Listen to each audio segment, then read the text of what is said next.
Hey guys, in today's video I'm very excited to be going over one of the most memorable Scrabble games I've played against Will Anderson. Now I feel like Will should need no introduction at this point, but if somehow you haven't heard of Will, he is the 2017 North American Scrabble champion, a long-time top Scrabble grandmaster, and also a renowned Scrabble content creator. Besides that, Will is also one of my good friends. I've known Will since I was 11 years old, which is pretty crazy to think about, and we've played probably hundreds of casual games outside of tournaments besides our 20 or so sanctioned tournament games.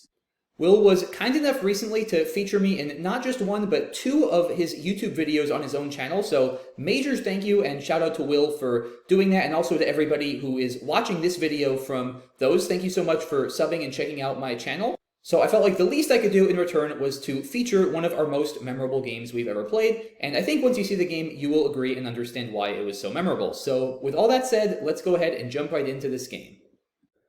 Alrighty guys, so before I jump into the actual plays, just to quickly set the stage, this was round number 21 out of 31 of the 2017 North American Scrabble Championships held in New Orleans, Louisiana.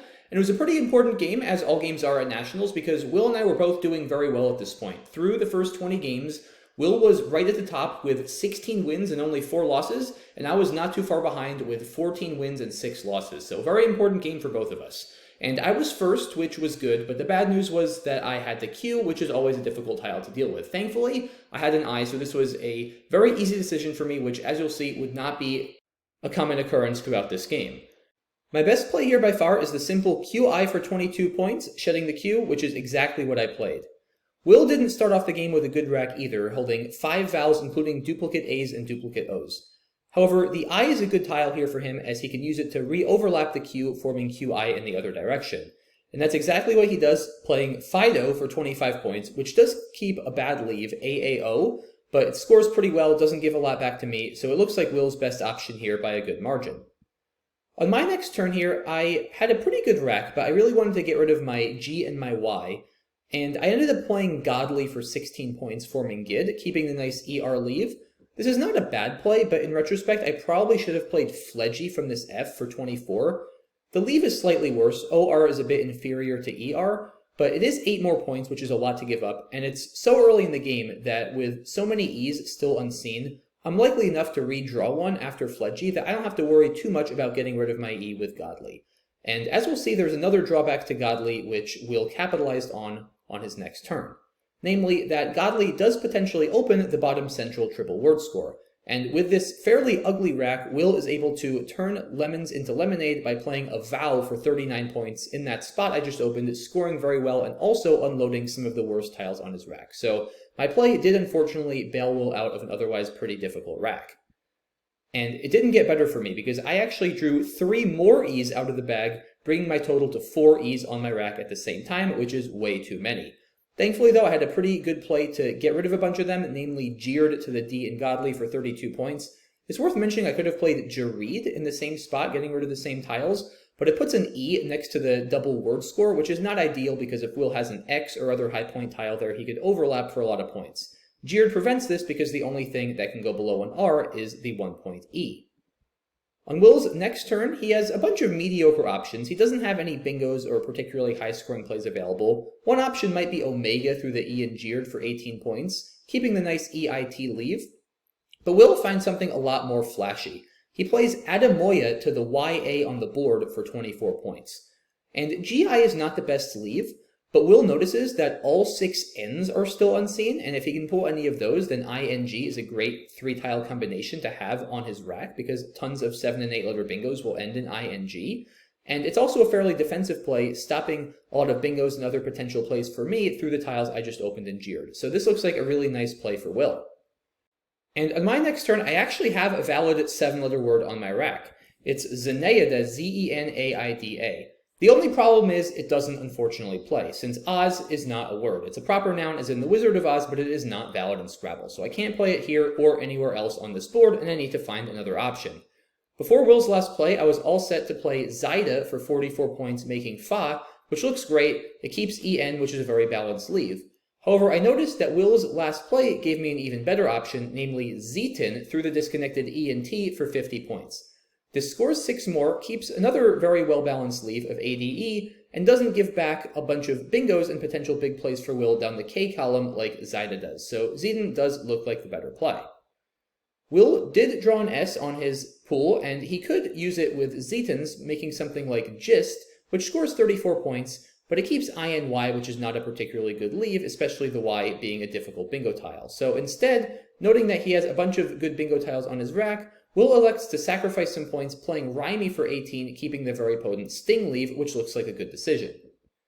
And I did not draw well on my next turn. I have now 5 vowels, including the dreaded UV combo. Thankfully, though, I found a pretty good way to get rid of these, playing Uvia and Fa for 16 points. Now, the drawback of Uvia is it does give Will a fairly easy bingo line to hit down the K column, and he capitalizes immediately, finding his only available bingo of Gunnites for 73 points, which brings him to a 43-point lead. I draw pretty well, but I unfortunately don't have any playable bingos here, so I settle for Paved for 28, which looks like my best play. It scores pretty well, keeps a nice leave of EIT, and also sets up potential 7 other bingos ending in E across the 5th row, making PE. On Will's next turn, he has a rack that looks like it should be fairly conducive to bingoing, but there are no 7s on this rack, and surprisingly, only one theoretically possible 8-letter word, namely tolerant with an R, but there are no R's available on this board that Will can play through. So he could try to fish off a couple tiles, getting rid of his duplicate T's, and maybe his O with something like Lot for 12, and hoping to bingo with a strong leave of AENT next turn, but Will find something much better, namely Etalon for 27 points, making 5 valid 2-letter overlaps. While Will does get rid of all of his good bingo tiles, it's absolutely the right play here, because he's scoring 15 more points than if he just played Lot, and also there are still 2 blanks and 3 S's unseen, and we're already about halfway through the game. So Will would really love to get some of those goodies, and by playing 6 tiles instead of 3, he's doubling his chances to get them. So a really nice play here by Will. And on my next turn here, I drew pretty well. I drew one of the very important S's, and the reason the S's are so important is because of that Zeden's hook, which is still available. So I could play Bisque there right now for 61 points. However, in this position, I decided not to play Bisque. I decided to play QB through the U in Uvia, which also scores very well. It scores 50 points. So not quite 61, but it does keep the S on my rack, which is now extremely valuable. Not only is there the Zeden's hook, but I've actually created 2 more S hooks by playing QB. Obviously, QBs down the N column, but also Ska across the 2 row, hooking KA. So while I do give up 11 points immediately, I felt like I was making my S super valuable after this play, and that made it worth the sacrifice. In retrospect, I think I actually prefer Bisque, because while QB does make the S very valuable, a couple of things. Number one, there are still 2 more S's unseen, so if I get rid of my S now, I have a decent enough chance at drawing another one. Also, that means that Will is fairly likely to have an S himself, which could be very useful to him given all of the S hooks I'm creating. And number 2, I'm keeping CST, which is 3 consonants and no vowels, and it's a little bit of a consonant-heavy pool. As you guys can see on the right, there are 25 consonants and 14 vowels, so with a play like QB, I do run a little bit of a risk of having only 1 vowel or maybe even no vowels on my next turn, which would not be good. And Will did indeed have an S. Not only did he have an S, but he also had a blank, and he bingoed with QBs and smarted. Now, fortunately for me, Will actually did miss a better bingo here. He could have played more ties for 81 points through the O and a vowel, hooking the S to make Etalons, which would have been a better play because it scores 8 more points, and also, smarted gives back a very strong hotspot down the O column next to the E on that triple word score, which more ties does not. So a little bit of a mistake here for Will, but in any case, he takes a pretty big lead here, a 65-point lead, and I need to now figure out what I want to do with this rack. I actually have a playable bingo here, believe it or not. It's a fairly obscure, low-probability word of Kushats, which I found and played for 77 points, using that other S-hook I created playing Ska. Now, this was actually not an automatic decision for me. I saw Kushats very quickly, but I was very scared because the spot that Will just created by bingoing with Smarted is now going to stay open. And I see there are a lot of high-scoring tiles that can go next to that E on that triple word score. For instance, the F and the H, and most scarily, the X. So I'd really love to address that spot if possible. And I actually have a pretty good play there. I can play Soch for 51 points, which keeps a very nice ST leave, including that S, which I can still use for either Ska or Zetens on my next turn. And this would be the last S, or the case S, as we like to refer to it in Scrabble, as there are now no S's remaining in the bag that Will could possibly have. So this is a very interesting idea, and I honestly don't think it's crazy. That being said, 26 is a lot of points to give up, especially when you're at a deficit, so I couldn't quite stomach that large a sacrifice. It's worth mentioning another option would be to play Kushat for 61 points, the singular form of the bingo I played in the bottom left corner, which scores 16 less but keeps the last S. Now, once I play my S down here, the S isn't quite as valuable. I do still have Ska, which is nice, but 16 is just a lot to give up for an S. So when all was said and done, I decided to just bingo here with Kushats. That being said, while I do think bingoing here is probably fine, I find it really interesting that on a turn where you can bingo for 77 without a blank, there's not one, but two other options that are reasonable and very much worth considering over playing the bingo. But in any case, like I said, I played Kushats and Will had this rack. It's worth mentioning, guys, that this game was played back in 2017, about a year or so before EW was added to the dictionary. So right now, Will would have some obvious plays there, like WO, scoring well with his W and keeping a good leave, but that was not an option at this point because EW is not valid. So Will played Rowan for 36 points, again, scoring pretty well there, and most importantly, taking out that spot. And his timing was good, because if he didn't play there, I was going to play Lobefin, making my blank an E for over 100 points. So instead of playing Lobefin, I now had to figure out what I wanted to do. The play I first considered was Obi for 30 points above Kushats. And this looks pretty good because it takes away that triple from Will, and it does keep the blank on my rack. Now, the problem is I also keep 3 consonants with my blank, FLN, and with 3 R's and a bunch of other consonants unseen, I was definitely worried about running into a situation where I was too short on vowels. I ended up playing Fino for 21 points on the bottom right, which scores 9 less, but it gets rid of 1 more consonant. By keeping only 2 consonants on my rack instead of 3, I at least minimize the chances of ending up with a rack that's too consonant heavy on my next turn. Now, that being said, 9 is a lot of points to give up, so in retrospect, I probably should have just played Obi, and as we'll see, taking out this spot for Will would have probably been very useful. So, very questionable play on my part. I'm not sure Fino is terrible, but it doesn't feel like it was my best play. And Will had a fairly clunky rack to deal with himself after my play of Fino. His most obvious play is probably Critic from the C in Kushats, which looks pretty good at first. However, there's a big problem. Namely, there is an X unseen, and if I have it, I'm going to score probably over 50 points with XI next to the second I in Critic, with something like Axe going both ways on that triple letter score with my X. So Will needs to be very careful. And as such, he finds a really nice alternative playing Sirai from the S in Kushats for 24 points. Now, this does still give back an X spot to the second I in Sirai, but it's not going to score as much. We'll be looking at high 30s to maybe low 40s instead of over 50. And Will also turns over an additional tile, leaving just 1 in the bag, and that gives him yet another chance to potentially draw the blank, which of course he doesn't know that I have, as well as the X, which would be a very useful tile for him for scoring. So this looks like another great find by Will. And now I come, guys, to my most critical turn of the game and easily one of the most fascinating pre-endgames I've ever been a part of. So here's the situation. I am down 27 points, 312 to 339. I'm holding the X and the blank on my rack, which is great, but I only have 1 vowel, namely the O, and a bunch of other consonants to go with it. As you can see, there is 1 tile in the bag. There are 8 unseen to me, AAELNPTU, so 7 of these tiles are on Will's rack, 1 of them is still in the bag, and of course the complicated part for me is I do not know which tile is in the bag. So my goal here is to find a play that gives myself the best chance to win. Give myself the chance to win with as many different tiles that might be in the bag as possible. My most obvious play here would be either Cox for 42 points or Ox for 39 points, scoring very well with my X while keeping my blank for my next turn. However, the problem with either of these plays, which I would presumably go with Cox because it scores more points, is that I simply have too many consonants, and in most cases I'm not going to be able to go out on my next turn. So regardless of what I play, Will is probably going to have a fairly flexible rack. With 4 vowels and 4 consonants unseen, Will's either going to have 3 or 4 vowels, which is very well balanced, and most likely it's not going to be that hard for him to play out in 2 turns. And what that means is if he goes out in 2 turns from now, I'm only going to get 1 more turn. So he's almost certainly going to accumulate more points than I am in the endgame, and also by playing out first, he's going to get additional bonus points from my unplayed tiles. So while I do take a lead after Cox, I would take a 15-point lead. In most cases, that is not going to be enough to outrun Will's out in 2s. The one exception is if I draw one of the 2 A's. Because if I draw one of the 2 A's, then I would be threatening the really cool outplay of Bralgas through the O in a vowel on my next turn. And as it turns out, Will could not score enough while blocking Bralgas to win the game. Let me show you why. If I draw one of the two A's, Will is going to have AELNPTU on his rack. It's not that hard to see that if Will lets me go out by playing something like PE on the top for 30 points, he's going to fall well short, because I go out with Brawlgas for 25, and before I even get the bonus for his unplayed tiles, I'm already ahead. So very easy to see that that's not going to work.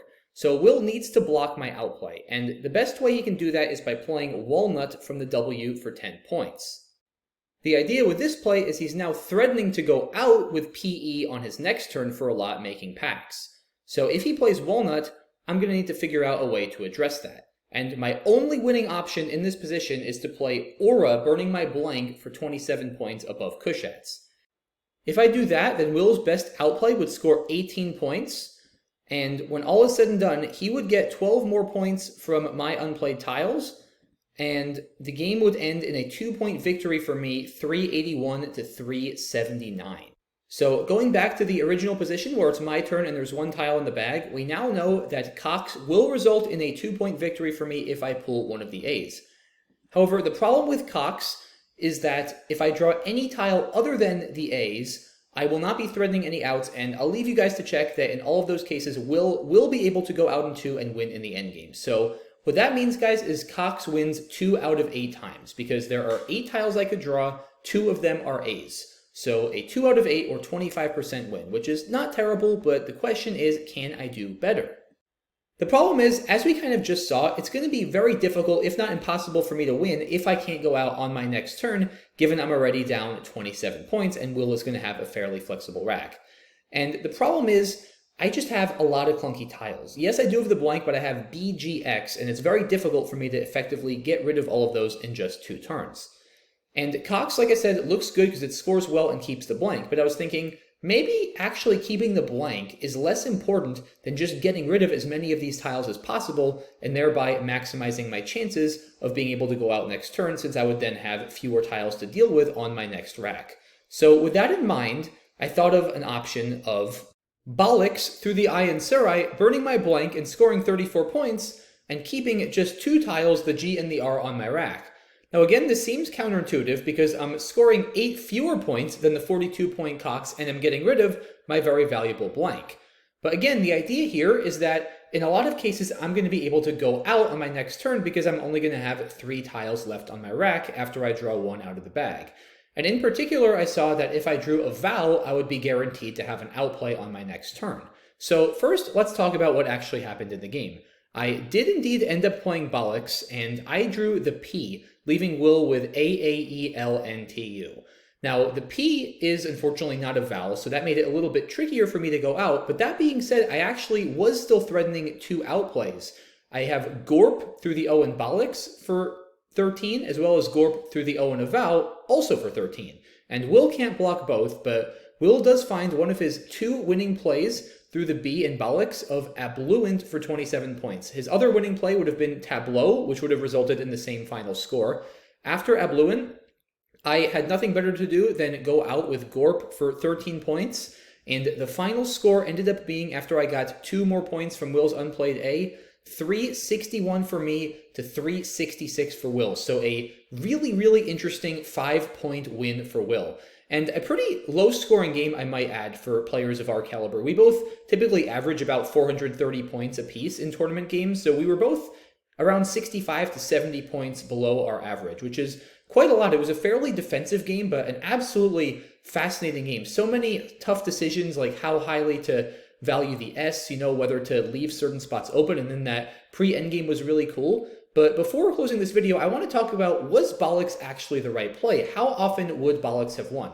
It's true that I lost given what I drew, but if I had drawn something other than the P, in what cases would I have won? So let's go back a couple of turns here. So when I played Bollocks, like I said, I drew the P, leaving Will with all 4 vowels unseen.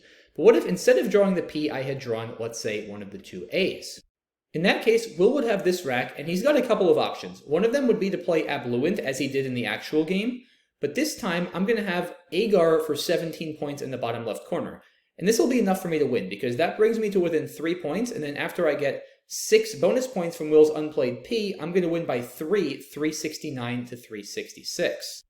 Instead of Abluent, Will could also try to score more points and get rid of his P by playing Ape on the top for 30, But then I score even more for my outplay, playing grab to the b and bollocks for 21 points, and once again I'm going to end up winning, this time by 6 after getting 8 bonus points from Will's unplayed tiles, winning 375 to 369. So, what that means is going once again back to the original position where I played bollocks. I know that bollocks will result in a win for me if I draw one of the two A's.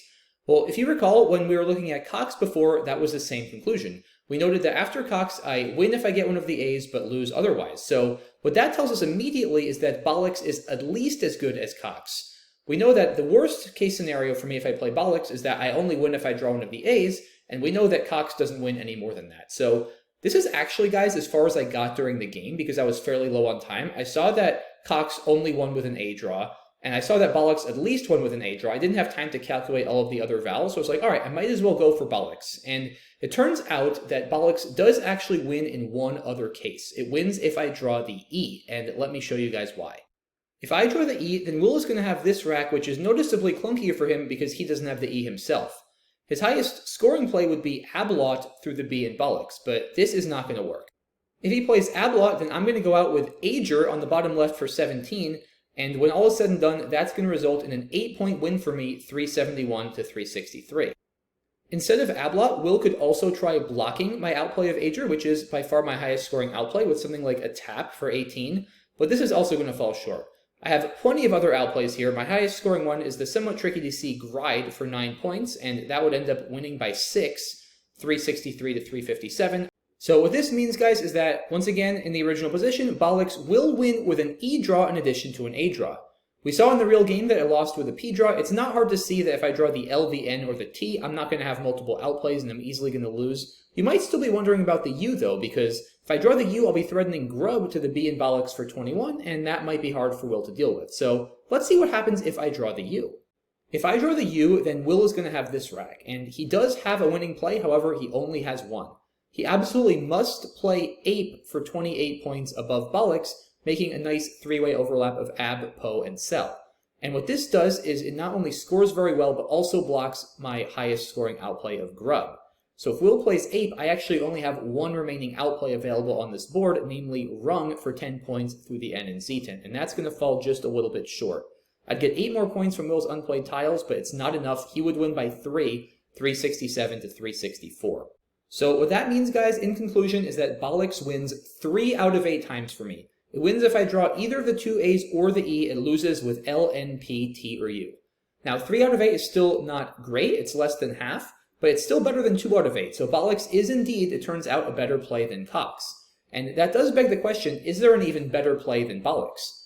And the answer is, I don't think so. At least I have not been able to find one up to this point. Again, I think the problem is I pretty much need to play out in 2 turns. And if I don't get rid of the X now, then it's going to be very hard for me to play out with the X on my rack on the next turn. And there's just a very limited set of reasonable options that score well while unloading tiles, including the X on this turn. So I believe that bollocks was my best play. That being said, if anybody is able to find another play that they believe wins more than the 3 out of 8 that bollocks wins, then please do let me know in the comment section. That's what's really cool about Scrabble. Sometimes these positions are really, really hard and you just never know what might be out there. So if you think you can beat bollocks, definitely let me know. But I believe bollocks is the best play. And if so, I think that would just be a really, really cool way to cap off this fascinating game. It's not often you see that a play that burns the blank, that scores less than another play that doesn't burn the blank, ends up being a better play. So really, really cool turn and just a really, really cool and awesome game in general. So I really hope you guys